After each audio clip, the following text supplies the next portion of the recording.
One of Cornwall's oldest buildings stands at 33 First Street East. It was originally constructed as a private residence for postmaster and merchant Guy Carleton Wood in the early 1820s. The home became the envy of Dr. Dickinson, who then built an even grander home for his wife. That home later became the King George Hotel.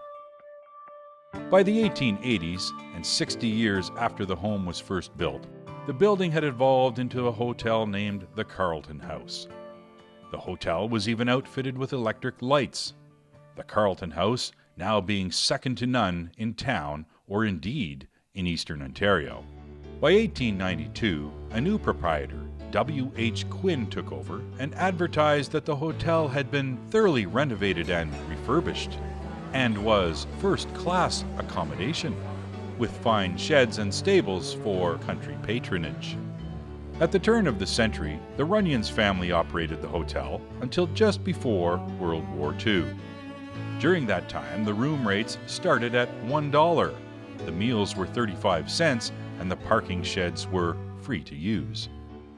When the city built the Cornwall Community Arena down the street, the old reliable Carleton Hotel advertised, "Before, after, and between periods, meet your friends at the Carleton Hotel," a 3-minute walk from the arena.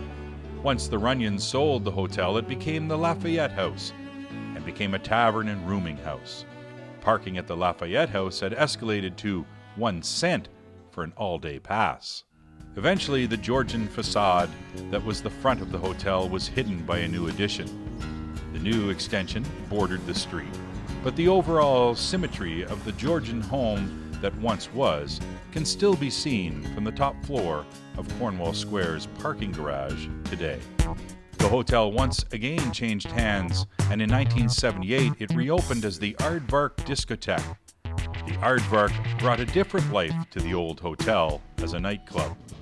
As the years passed and owners came and went, the old Carleton House finally settled as Pedro's Bar. For over a decade, Pedro's was frequented by a younger crowd, with free punk rock shows drawing clientele to the establishment. A community grew from within during this period, and the low-lit bar is still thought of to this very day. Pedro's continued to welcome patrons through the turn of the century until late 2003, when the doors were closed.